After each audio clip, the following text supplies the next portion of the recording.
You know, for me, that this is, for most people, but especially for me, this is a pretty big deal. I've watched a lot of the stuff with Metzen over the years, whether it's lore panels from all the way back in 2004, 2005, where he first talks about this story that so many of us have fallen in love with. And, you know, it's no secret that that this guy coming out on stage, talking about a Titan conspiracy and telling us to come home, certainly had everything to do with my return to this game. And so for me, this is especially exciting. The end game for interviews is this guy, Chris Metzen. And I'm excited to hear what he has to say. We got 24 minutes. Don't spoil anything. Let me just get through this and see what he has to say. I didn't think Zerglings, you know, morphing into orcs would work, but no, I didn't either. It's been a privilege working on Zergorks.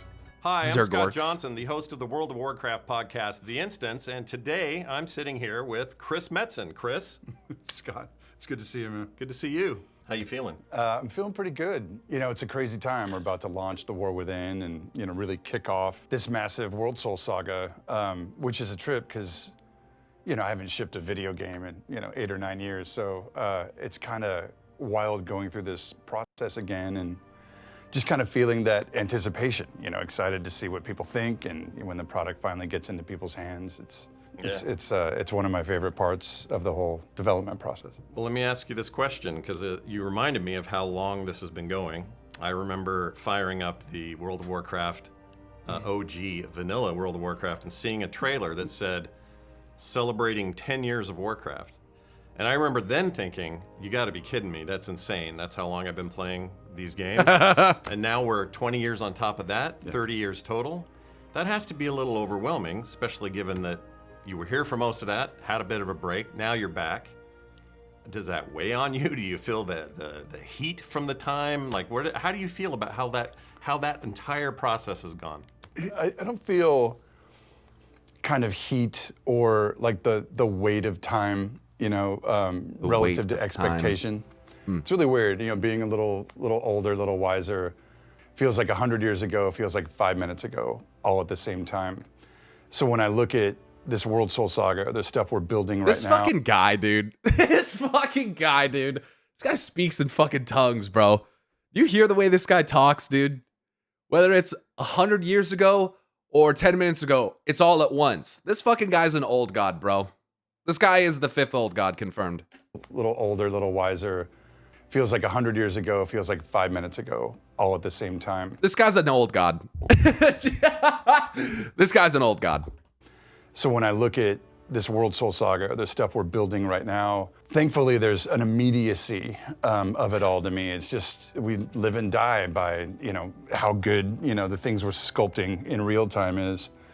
Trying to hold it all in your head, the weight of the past, you know, the weight it's kind of beyond me. I can't really wrap my head around like all the history all at once. I mean, there's kids graduating college right now named Jaina and Anduin. It's like, what? I often find it's not all that helpful to overdwell on, you know, in the course of development. You want to keep it focused on what you're doing at the time. So that's how I try and balance it out. One day I'm sure I'll look back and go, wow. Working on this game again has really given me more of an immediate sense of gratification that just kind of keeps you focused in the moment. And that's generally, you know, where my head is at on a day-to-day basis. When you mentioned people naming their kids after characters that you created, that you named, and that you developed and saw grow and evolve and everything. Something that's interesting about War Within so far, to me, is we're seeing the gang kind of back together in a much more complete way. So you're seeing Anduin talking to Thrall with Jaina nearby, right. And Khadgar, my favorite worst wizard of all time, but I love him. He's there, they're all there. Yeah. And what that tells me is that we're in for some coming together of a lot of strings, a lot of stuff that has been out there for 20 years that will finally converge in some meaningful ways. Do you want to speak to that a little bit? I'll break it down. When I came back, you know, I'm like, all right, let's go, World of Warcraft. Like, what do we got? What are we making? And they were in, you know, they had already been doing War Within, or what would become, you know, War Within for about 10 months. while I liked what they were building and thought it was a cool next chapter in WoW, in my head, I'm like, for the They were 10 months into War Within by the time he came back? That's crazy. anniversary of WoW, like, I want to have a, while I liked what they were building and thought it was a cool next chapter in WoW, in my head, I'm like, for the 20th anniversary of WoW, like, I want to have a feeling, like whatever the product becomes, I want to have a feeling of pulling all the toys out of the toy box, right? They like older characters, you know, the kind of macro themes that, you know, the series has been about all these years, Titans, Old Gods, Light and Dark. I wanted to feel like the anniversary was capturing, you know, like this. What about the Void Lords, Chris? What about them? Kind of mix of all of the core flavors, and ultimately proofing out that there has been this storyline all the way through, that everything kind of converges into this Thanks. crescendo. I appreciate that. And in a very real way, how the War Within was shaping up, they're like, yeah, dude, like there's no way on earth, right? That, you know, It'll help prove that I'm not insane. that's going to divert the course of Mighty Rivers. There's no way to get that done on top of what we're already in production on. So that begat this idea of a larger saga. I'm like, okay, well, what if we can get there in X number of steps? You know, what if we can build to something just ridiculous, you know, but it might take a couple expansions to do. And somehow folks, you know, bought in on it, like, whoa, that's, you know, that's wild, let's go. And so Taryn Gregory and I, Taryn's our, you know, principal story developer. So we work together every day, and you know, we talk a lot about, like, we want to involve all these epic characters, but like when they're in the scene, they eat all the oxygen and they could just go off and solve for X. So it's this balance between including all these mega characters and then finding clever ways to get them out of the way, you know, so that the player has maximum agency and the newer characters we're introducing have space to breathe and live. It sounds like it is almost an advantage to come to something that had already been started. If you'd come to the end of Dragonflight and started from there, that's a little big, it's a bigger buy. It's like, well, wait a minute, where are we going now? We've been flying, okay, what does that mean? What do we do? And instead, you were presented with some beginnings, and then you got to decide where those beginnings took you. And vector it a little bit, you know, the trick to, after all these years, you know, creative direction, which even today, I don't know that I could do a thesis on, right? Creative direction is as unique as the person doing it and the chemistry of the team that you're working with. But kind of finding that balance again of having strong ideas and kind of saying, like, I want to go this way, right? But the team had already been, you know, kind of constructing this thing. So it's a mix of maximizing kind of the things that they are most passionate about, the ideas that they're kind of dug in on, and finding a way to bend everything towards a singular purpose, but boosting their sense of ownership. So when you got up on stage at BlizzCon, and finding a way to bend everything towards a singular purpose, but boosting their sense of ownership. So when you got up on stage at BlizzCon, it was pretty magical for players. I can say that for myself, and a lot of people that I know, and a lot of fans of the game saw this as a return to something. And I think we're coming off an excellent expansion in Dragonflight. But you got up and did something that surprised everybody, which was, we're not doing the normal, here comes the next expansion, here are the features, here's the storyline in its basic way. We are going to do a trilogy of essentially games. You spoke a lot about bringing, tying up some loose ends, but also creating a saga that is 3 parts, at least, and setting up really the next 20 years of the game, perhaps. That's very different than what any of you have done up to this point. Mm-hmm. Did that present unique challenges to the way you wanted to create story, the way you wanted your characters to progress, these sorts of things? Yeah, it created all sorts of complexities.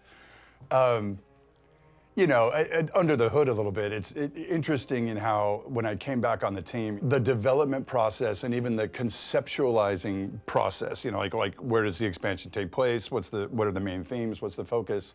Really had become much more democratized, right? And people were, had kind of found their voice in the balance of all the special teams that comprise the World of Warcraft team. They'd really built the vision of Dragonflight together. So as I came back in, woohoo, and there were folks going like, oh wow, how is this going to change our dynamic? In terms of being a creative director, like, will we still have a voice? Will we still have stakes in how this all shapes out. So, like I was saying earlier, kind of learning that again and learning that balance again and coming in as creative director and be like, no, I'm not here to be, hyper prescriptive with everything as I might have been as a younger dude, but like really listening. He definitely gave those vibes too. If we were to go back to like 2005 and like watch the lore panels, I love Chris Metzen, as much as the next guy, but sometimes Chris's responses to people were like to like lore questions and shit or like continuity and stuff is honestly very similar to sometimes how I react, where it's kind of like obviously kind of dude, like kind of like there's a little bit of like an attitude that goes with it, and he seems more mature now, and I recognize that, and something that I can do better as well of like look, it doesn't have to be so rigid, and like it's okay if people have other alternative ideas, even if you don't agree with them, if you don't like them, even if you wouldn't incorporate them. Like how people having a voice is still important, right? And I just think when you watch like old Chris Metzen, he seems like kind of like yeah, we're making a sick game, dude. Kind of, like kind of like, yeah, we're kind of the shit. Like kind of gives those vibes, which is fine, whatever. But he's like the dude. Yeah. And I can imagine that like he was not the only one who had that kind of vibe sometimes, that kind of attitude, looks at a Frosty Obby. And some of them definitely took that to a different level, right? So there's a very finite room for that kind of like mentality of like, let me just, like he said, prescribe of exactly what everything is, and let me tell you how it's gonna go, and like this is the way, and like it's almost like it's funny because it's very Sargeras-y, dude. That's so like fuck you guys, fuck your methods. I'm doing my own thing. This is the way that it is, and you're fucking wrong. So I think it's a great thing. You see someone obviously kind of age more into the person that was always kind of locked in there. Sometimes a little bit hidden behind the veils, so to speak. For the team's instincts, like what are they responding to? What do they want to build? What do the artists want to make? What are they imagining in terms of that pure vision? So on top of that, the complexity of, I don't think this gives up the ghost on anything. Like we're building 3 of these at a time. This is, I'll say it. It's insane. It's insane, yeah. Right? Gives up the ghost a little bit. We're building 3 of these at a time. It doesn't mean anything, I'm sure, but it's interesting because if I were to look at different core beings in World of Warcraft, I could actually come up with, I actually have had a theory before that things have worked in 3s. For instance, that there are 3 actual gods of order, potentially, the Primus, Norganon, and Amenthul. There might be like 3 more earthly Vanir gods. There might be 3 sisters of life. There might be that kind of thing. So probably doesn't mean shit that he said it that way, but he's also implying that there's 3 more in a set after these 3. So that's kind of a big deal. So they're developing it in sagas, in chapters, essentially, that they're seemingly planning to unveil simultaneously as they did with the World Soul Saga. So many fractals revolve around the power of 3. Yes, they do. Yes, they do. Like we're building 3 of these at a time. This is, I'll say it. It's insane. It's insane. A trilogy, essentially, 3 parts at least. They really aren't committing to the World Soul Saga only being 3 expansions. I don't know if I really agree with that interpretation. The guy said, this guy's the one that said at least, as far as I understood it, unless Chris just said that and I didn't hear it. On top of the team, over a year ago, having committed to like an 8-week cadence. Yeah. So these folks we are moving so fast, and so the difference here is, guys like Taryn and I have to map out where we're going, like way ahead of the caravan, which is its own really interesting kind of work, right? Checking in with everybody. Does this feel cool? Everybody? Yeah, don't make hints about the interview at all, please. I don't want it. I don't want it. I just want to hear it and react myself and not have a bunch of remarks from those who have viewed it multiple times potentially and had time to review it and think about what he says and all those things, please. Up the ghost on anything. Like we're building 3 of these at a time. This is, I'll say it. It's insane. It's insane. If he wants to democratize ideas, then he jeopardizes the robustness of the story, doesn't he? Not necessarily, because it might be arrogant to think that the story exists at its most robust state only as one individual dictates its outcome. That isn't necessarily the case. Sometimes you get ideas from other people who have fantastic ideas. It's the same thing I do here on stream. You guys think that every idea that I've ever come up with is straight out of my head and my head only? Fuck no. I sit around and I collaborate with a bunch of other fucking sweaty nerds about Warcraft lore, and I come up with new ideas with them. The same thing for him, you know? So I don't really think that the concept that democratizing it so that other people can have input or have an influence on it, I don't think that's a bad thing. I think that the freedom is necessary for people to feel expressive enough to actually make a good product. So I think what he's kind of saying is that when you have this overbearing kind of like individual pointing and telling you where to go and what to do, your sense of involvement, your sense of self-expression, your sense of those things is kind of lost. And so a director is not there to dictate. They're there to absorb and hear all the different ideas and see the grander picture and help steer the team towards that, not to dominate the team and bend them to their will so that that director can take all the credit or whatever for the good or very bad product that comes to fruition as a result of their direct influence, right? That's how I see it. I feel like that's what being a good employee, being a good team leader kind of is. Not just steering the ship, but understanding that it's a big crew that runs that ship. So, yeah. You know, guys like Taryn and I have to map out where we're going, like way ahead of the caravan, which is its own really interesting kind of work, right? So they're already doing that. So like keep that in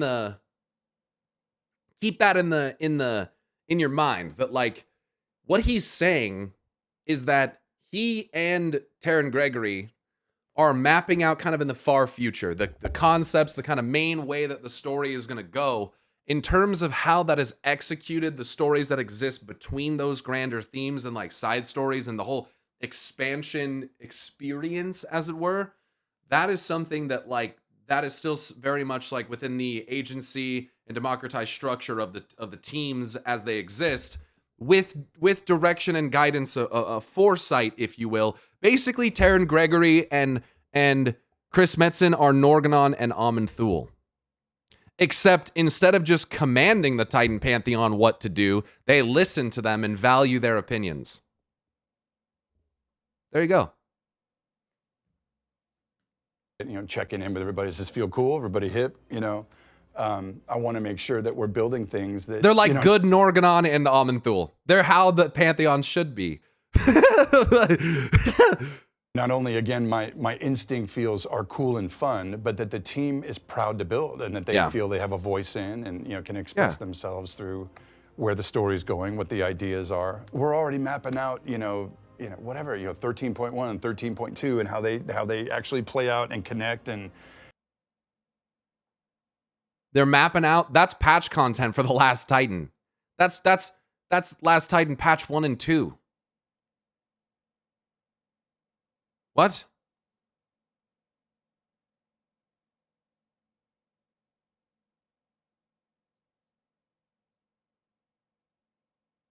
But that doesn't mean that they're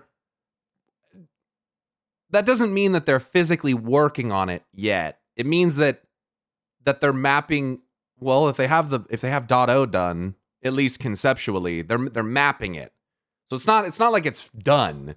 But it's like conceptually they know where their patch content is going to be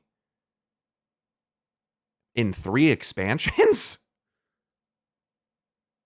What is this narrative? What is this? What is this narrative cohesion? The fuck? I think that when you overtly state that you're mapping out patch content for the final part of this chapter, like that's just very reassuring to me. Because at times during BFA and stuff, it felt like they didn't really know where the patch content was going to go. And that certainly, in some capacity, must not be true because they do kind of conceptually map it out beforehand. But like it just felt like it just wasn't that well planned, you know? Like N'Zoth and Nazjatar and all that stuff happening in like the same expansion, like it's just kind of jarring. Like it's a lot. It's a lot.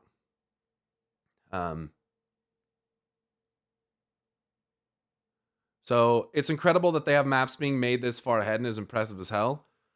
Well, and I think it's good to hear that it's like it's Metzen and someone like Taryn Gregory who are doing it, right? Because it's like the brainchild of this, so to speak. Like you kind of have this, like I've always said, I think Metzen has kind of known to a degree what what Azeroth is, what Sargeras is doing, what the Titan Pantheon have done, etc. Those kinds of things. I think he's known that for a very long time. I think you'd have to, considering the artwork of the Titans that's been spread and that's been given, you know.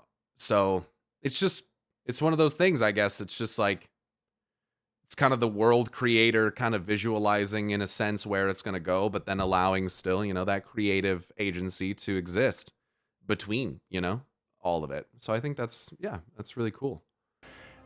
It's wild, but in a way you get to step back and see a far more cohesive vision and a far more refined idea over time. So, and without spilling any beans, it's like, we're already talking about, the next few, post, upwards of like 17. Yeah. And it's just keep.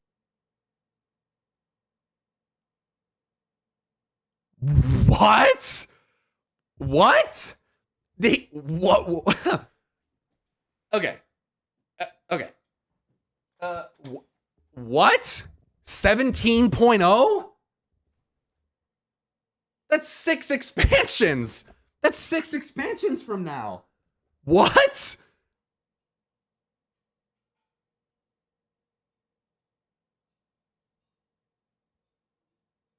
This is how the Titans work, chat. They map so far ahead of you that you can't even comprehend it. And by the time that you're living that reality, you're already living within the fucking design that they have made for you. You know what I mean? It's done so far ahead of time that you don't even fucking know it. You don't even know it. And you're like walking around like, like, what am I going to fucking discover today? The Titans, it's incredible. All right, here we go. Keeping the conveyor belt going, it's like we're loud and clear, the fans want more content, more regularly. So in a way, just staying ahead of that curve and making sure that everything, again, is of purpose and telling this much longer story. It's been a blast. The pure creative on Warcraft, for the past year and a half has been, how would I put it, the pure creative. Hold on. The fans want more content, more regularly. So in a way, just staying ahead of that curve and making sure that everything, again, is of purpose and telling this much longer story. It's been a blast. The pure creative on Warcraft, for the past year and a half has been, how would I put it, over such a long span of time. I want to say it's one of the most nuclear creative phases I've seen for Warcraft. But the pace is wild. Right? Like the pace is wild. And it's like I ain't 30 anymore. So we joke around all the time like, we need to start instituting, company naps in the middle of the afternoon. You know what, dude? I'm going to be honest. I think that if you allocated that time for people, that frankly, in a lot of jobs, that would raise work morale tremendously, dude. As long as people can wake themselves back up. If you actually allowed people nap time, you know what's fucked up, chat? When we're young, we're forced into nap time when we don't want to sleep. When we're old, there is no nap time when we want to sleep. That's fucked up, dude. That's fucked up. I'm just saying it. That's fucked up. That's backwards, bro. Why do we start with a bunch of naps and end with none? That's fucking bullshit. That is bullshit. Some people don't like napping. Yeah, Ariel doesn't like to take naps. She says that she never can sleep, or if she does, that she doesn't wake up feeling any better. She says she wakes up and feels worse, which I get. I think there's an optimal amount of time for a nap, personally. For me, I think between like 30 minutes and like an hour is like perfect. I know they say like the perfect power nap is like 20 minutes, 15, 20 minutes. But for me, it feels like nothing has happened, which maybe that's the point. Because a lot of people, they sleep and then they wake up groggy. But yeah, dude, nap time, could you imagine? Halfway through your shift, they're like, yo, it's not your lunch, but 30 minutes of nap time. If you want it, you got it right now. I'd be like, bro. I'll see you in 30 minutes. I'm crashing out, bro. I'm fucking crashing. So, yeah. Speaking of personal connections to characters and story, somebody close to you, who I think is a very wise human, once said, online somewhere, that Chris is Anduin in some ways, kind of worn out. Why did they just show Sargeras when they said that? amazing. That's a great way of thinking about it. Speaking of personal connections to characters and story, somebody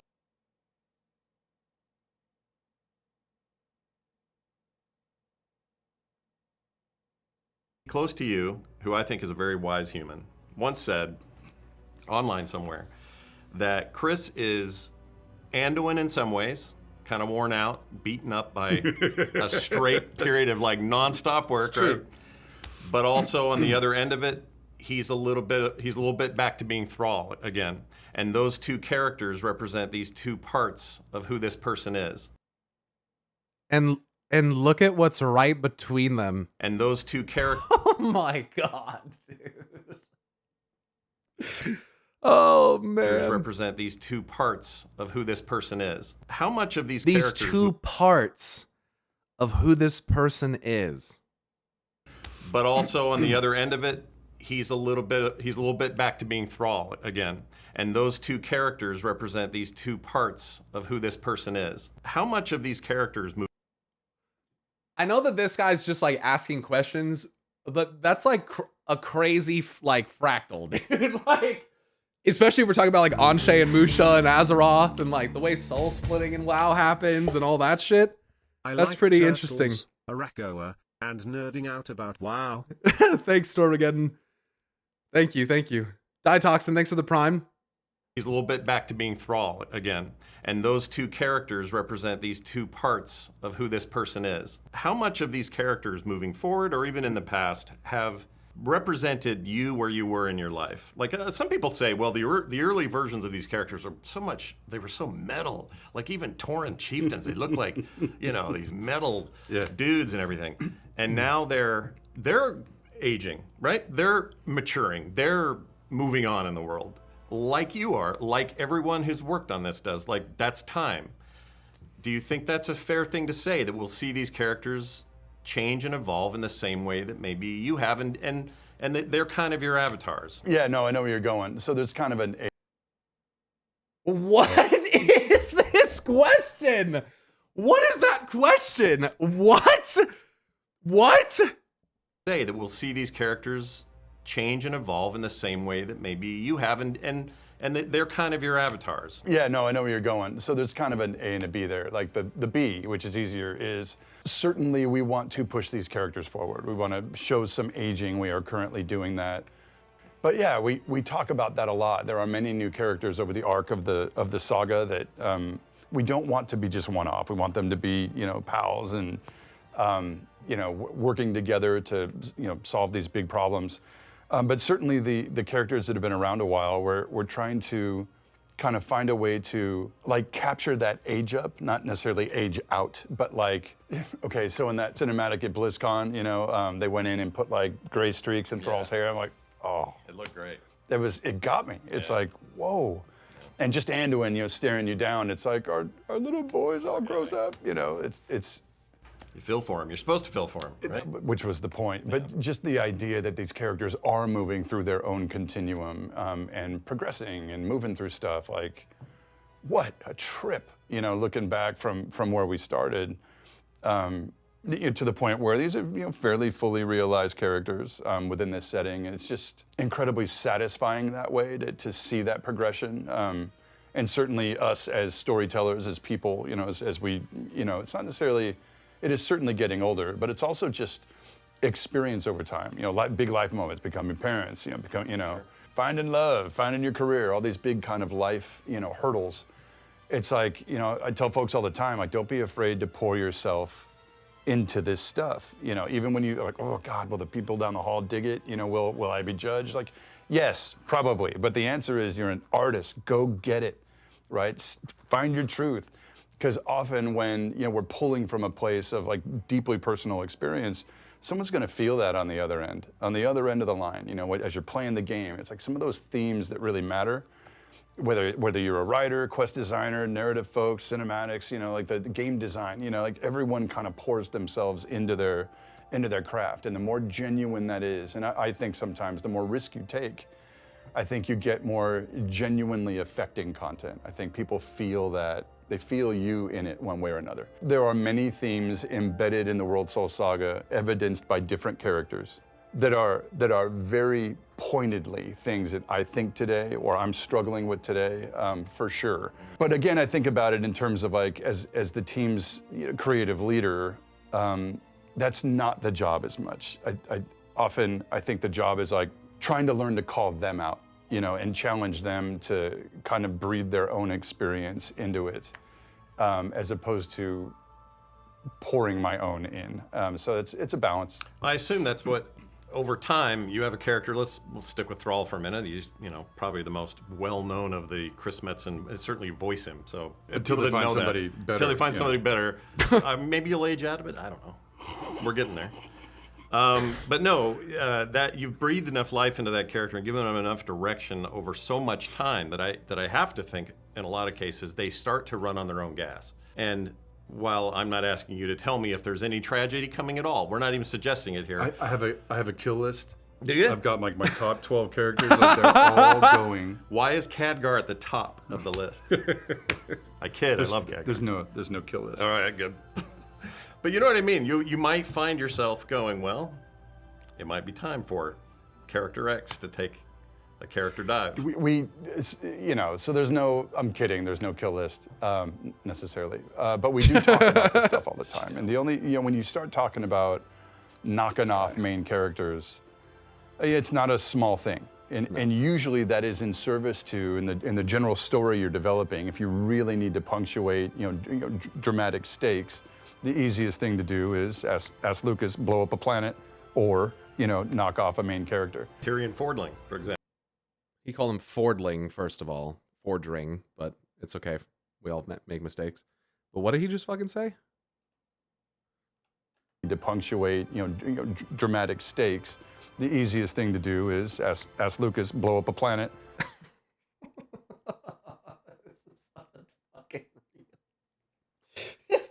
This shit's unfucking real. Or, knock off a main character. Or Tyrion Fordling, for example.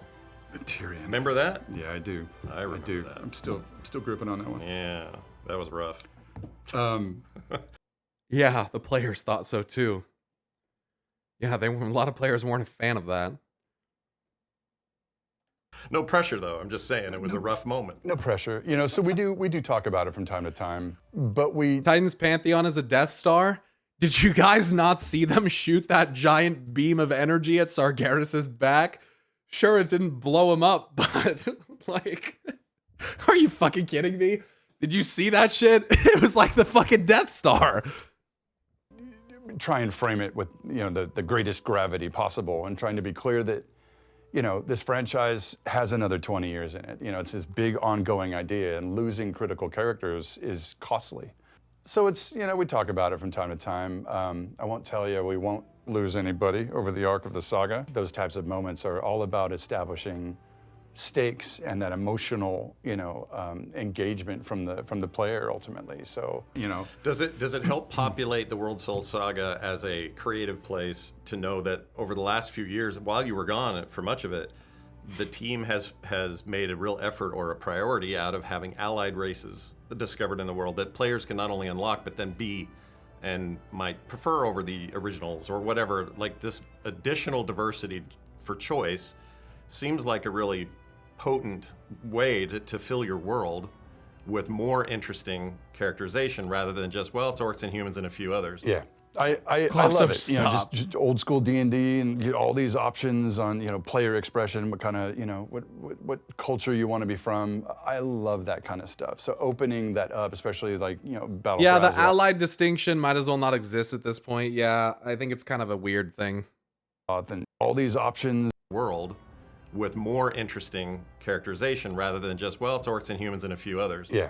I love it. Just old school D&D and all these options on, player expression, what kind of, what culture you want to be from. I love that kind of stuff. So opening that up, especially like, Battle for Azeroth and, the inclusion of all these new silhouettes and flavors or whatever, I thought was awesome, actually. And even the ones I didn't think I would play, I wound up, I rolled a Volpera hunter. And then I consistently dress him like Robin Hood from the old Disney. That's funny that he says that. When I made my hunter, I made a Volpera as well. But then I was like, I don't really like playing Volpera. Then I changed it to a Kaldorei, and now I have the Now I have the allied race armor, and it just looks way better. So I thought that was the correct choice. Movie. So it's like I actually really dig a lot of the flavors that have been added over time. Like it's in my opinion, the water's warm. Everybody in the pool, you know, I think WoW can stretch and grow to, you know, encapsulate all of these flavors. I think giving players more options, more visual options is awesome. At the end of the day, I think, you know, erring on the side of, you know, player choice, player agency is the right move, like why you're playing this game in the first place, right? When you imprint, especially when it's your character, when you imprint on a look or a vibe or, you know, like a vision that you connect with, it's like, go, get it. So let's bring it full circle to what is imminent, which is the war within. Players have a lot of expectations. Some of it is based on just excitement because there is a 3-part saga coming. They're not used to that. There's a whole new structure to this. So what would you say to players who are pins and needles about this next expansion, the start of the big grand story? As we were talking about earlier, we've never been in a situation where we've shaped the whole giddy up, you know, all at once. So there's the adventure component of the War Within, and then there's the max level campaign, and then there's the, you know, the subsequent patches, and it's all been designed to kind of play out over time. You know, narrative threads and sinews, kind of, you know, linking everything together. Personally, a little biased, but I think it's off the hook, right? At the end of the day, I would want people to remember it is still only, however, part 1 of a much, you know, a much larger narrative.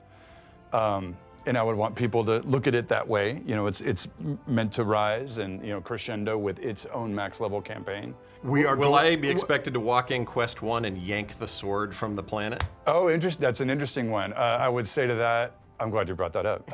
Actually, the sword, the resolution of the sword that we started with at BlizzCon, actually, that's a 13 thing. We're gonna build to that, and it's a doozy. One does not simply yank a sword from Azeroth. I would even say you are not prepared for that moment, and leave it at that. But it is a 13 issue. Ultimately, you know, things like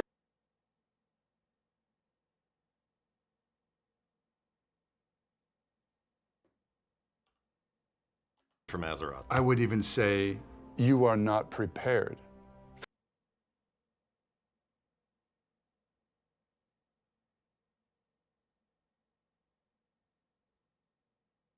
I would love to see, and I don't know about you guys, I would absolutely freaking love to see a cutscene of Sargeras in that chair on the seat of the Pantheon just seething, fucking raging at Illidan for what he did. Or maybe, just maybe, it was all part of the plan the whole time, and Illidan stayed for a reason. Now, the correlation that I'm drawing with the supernatural thing, and I'm not saying that WoW bases their story off supernatural, I'm just drawing a correlation here to give you an idea, is that what if Sargeras can't be freed from the seat? We're just going to assume that for the sake of the idea here. What if Sargeras talked Illidan into allowing him to put part of his soul into Illidan, and they return not as separate entities, but as one? As Sargeras's chosen, devout, basically savior of the universe. Because I think a lot of people overlooked this. In the Zira questlines, where Zira's telling you about the history of Illidan, she refers to him as the child of light and shadow, of course, and speaks about how his destiny was forged long ago, and it found its home in a vessel on Azeroth in one named Illidan Stormrage. So Illidan's purpose, his actual reason for existence, has been carved and etched into the history of the cosmos over aeons of time. It's something that has been long planned, and Sargeras, for some reason, interrupted that. He, for some reason, broke that prophecy, and that's what Zira was trying to fulfill. So, I think it's very, very possible that Sargeras, whether Illidan agrees to it or not, shoots a piece of his soul into Illidan's body, inhabits him, and they return as one merged soul. For that moment, and leave it at that. But it is a 13 issue. Ultimately, you know, things like Xalatath, we've been doing a lot of work to kind of build her up as a very different kind of villain. She is not like a Deathwing type, villain where, just he's flying and burning everything and like, oh crap, we're gonna, like clearly he's where the storyline ends. She's built in such a way that like we're gonna be confronted by her and face her multiple times over the arc of the saga. So it's not going to be this one and done type like, oh, she's the raid boss. People have been saying a lot about that. Like, I hope Zal doesn't just get killed in the first 11.0 or whatever. And I think that's probably extremely reassuring for a lot of people to hear that, of like long-term villain motives, expressed and expanded upon over time. And in this way, the things that Maria Hamilton says about like, is Zal really a villain? Those kinds of things are given more credence, more thought, right? If the more time you get to spend with a villain, typically the more that you understand where they're coming from. I found that to very much be the case with Emmett Selk, for instance. And I think that understanding the perspective of that villain, why they do what they do. Are they trying to restore their once glorious kingdom and they feel that it is like their duty to do so? Is it them trying to save their people? Is it them trying to get back against the Titans? Those kinds of things. I think all of that is kind of that, why do we look at the villain the way that we do? And is it possible, if a villain has the opportunity to interact with us enough, is it possible that our opinion and perhaps our view of that changes, She's meant to, kind of weave in and out of events over time. So that's something I would say. But definitely the sword thing sticks in my head. Like certain of these themes are built to play out over time. So I hope people are... And I'm glad that they have said that they're committing to obviously unfolding all of this more quickly, because I'm going to tell you this right now. 6 more years just to see this fucking Sargeras Illidan cinematic cutscene shit. These motherfuckers got me hooked bad, dude. This is fucked up, dude. This is fucked up, bro. This is fucked up. This is like when they make this is like when they make a movie and then they don't make a sequel to it for like 10 fucking years. And you're like, God, it's finally here. Like, and then at the end of it, they hit you with another twist where it's like, see you next time. And you're like, fuck. Like, it never fucking ends, bro. So, yeah. Into that. I hope they're into got that shit right into the veins, bro. Because in a way, so many of our expectations kind of, crystallize around like, well, wait a minute, I didn't get the full meal I was expecting in 11.0. It's not built to be that. It's built to be part 1. So buckle up. The ride will be, I hope, insane and insanely fulfilling. Going back to that promise of the 20th anniversary of World of Warcraft, like, I want this saga to feel like it is just the perfect crescendo of 20 years of storytelling, as we said at BlizzCon. Yeah, there is a sense that we are fulfilling something. The 20 years came and will end this November. I guess November's launch, right? Yeah, 20-year anniversary will be this November. Yeah. And there is a feeling, I can tell you from the player side, of really coming to something special. Mm-hmm. And it's like being on the cusp of a rebirth is what it feels like. That's the only way I can describe it. I know that puts pressure on the team when players collectively have an idea that they think should happen, and then the team's like, well, we're kind of going a different way. And that's okay. But I don't know that I've felt this much positive feedback in a long time about just where things are headed. And nobody says that about a 20-year-old property usually.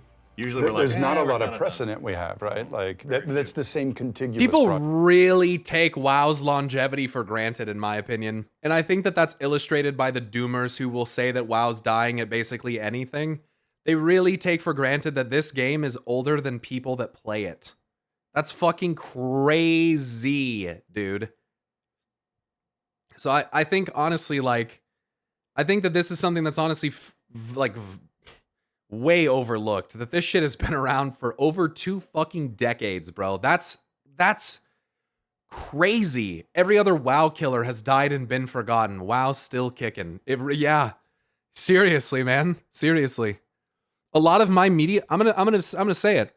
I owe pretty much the majority of my media literacy to World of Warcraft. this game is really what inspired me to start looking at different mythologies, cultures, religions, game stories, universes, you know, whether it's looking at the Greek mythology or looking at the Sith and the Jedi, or sitting around talking about Golveg from Norse mythology, or getting into TV tropes. Like, my media literacy is pretty much owed entirely to the process that I've engaged with as a result of playing World of Warcraft, which, frankly, a lot of it is self-taught, which I'll give myself a little credit for, okay? I didn't go to school for any of this shit. I just figured this out. But at the same time, you know, it takes a long-ass time, and I'm really thankful that I've had World of Warcraft to open my eyes in a way to the myriad kind of tapestry that is all of the different inspirations for video games. Like, you go and you play another game and you're like, oh, this is really similar. And it's not to say, I think what people don't realize is that I think there's a lot of instances where it seems like video games are copying each other, but I'm starting to think that maybe sometimes that's not really what's happening. That like cycles and themes and inspirations have been kind of roiling and perpetuated over for so long of time that like media inevitably is going to have crossover. And that's what I realized between Final Fantasy XIV and WoW. Do I legitimately think that FF14 is making some subtle allusions to World of Warcraft Shadowlands? Yes, I do. But on the other hand, do I think that the conceptual ideas kind of line up for a different reason? Absolutely. Absolutely. And I mean, when you go look at Warhammer 40K, it's the very same thing. The machines kind of mobilizing, wiping out the flesh, or intending to use said flesh as fuel for their own machinations. And that just links to the Matrix. You know, that's what's happening in the Matrix. They've got all the human beings in stasis, asleep, fueling this Matrix, kind of imprisoned there. They're using it as a power source. And so in this way, it becomes very not that shocking when you look at WoW and think, okay, we, the flesh, the free will, we are connected with Azeroth. Azeroth seems to be imprisoned. We have these AI overlord kind of titan gods who want us to believe that they're the creators of the universe when they're clearly not. And how do we face that? Are we fuel for their machinations? Is Azeroth fuel for their machinations? And if that's the case, then what are we going to do about that? You know, particularly because it's an MMO and a video game, because you've lived these moments. You didn't just passively watch. You didn't just, you know, read a book or watch a movie. You've lived these moments and they matter, and there are stakes, you know. So as complex as it is to try and push the world forward without breaking everything that came before, which is its own kind of challenge. Some of us, Metzen, some of us are quite literally living it. In every sense of the word. Some of us are quite literally living it. As though we are a part of the cycles. It's pretty remarkable, dude. It's pretty remarkable. It's a very noble challenge, right? It's a privilege to tread water in this complexity of this setting. After all of these years, it's amazing that it's still... Katori, I literally answered your question. I answered your question. The same stakes. It's still the same world that you've always known. Well, there's a future. I had an ad. Fuck. Okay, so what I think, Katori, is I had a theory like 6 years ago that Illidan is on the seat of the Pantheon for a reason. And I think that Sargeras plans to try to convince Illidan to let him be his vessel so that Illidan can escape the oppression of the Titans on the seat of the Pantheon and come back to the world, basically to like tell us what the fuck happened and like time the nut up because it's getting fucking crazy. And so I really think, again, it's really more of an allusion to Illidan's return. I foresee potentially that Sargeras is either going to be killed or dominated, or his power is stolen or something. So this idea that he imparts that to Illidan as like the perfect vessel, which is the entire plot of Legion, by the way. That is the entire plot of Legion, is that Sargeras wants to get Illidan's body as a vessel. Illidan ends up denying the light destiny prophesized for him by the Holy Light and ends up on the seat of the Pantheon thanks to the ability of freedom and choice that was granted to him, frankly, directly by Sargeras. So this seems to imply to me also the things that happened in Warcraft 3, which are continuing to blow my mind, are to me kind of suggesting that there is a very high chance that because Illidan and Sargeras are so fractal together, they're so essentially the same fucking character in many ways, that they kind of may be able to merge, and that even Sargeras's powers, for incredible as it is, may be able to be imparted to Illidan in some way. And you're looking back and you're thinking, Telling kids to stay off my wow. lawn. I Yeah, know, exactly. And they're all in their haptic suits playing whatever version of WoW they have, and looking back at Grandpa's accomplishments, and I think it looks like something to be pretty proud of already. Well, I, for one, could not be more excited about this next expansion and the entirety of the world Soul Saga, and I think you and your team should be proud, Damn. and I wish you guys What a great nothing video. but luck in the next few weeks. Thank you. Thank you, sir. Thanks so much, Scott. It was good fun. That was hard. We're never gonna get that. That was nice, dude. A lot of good stuff. A lot of good stuff.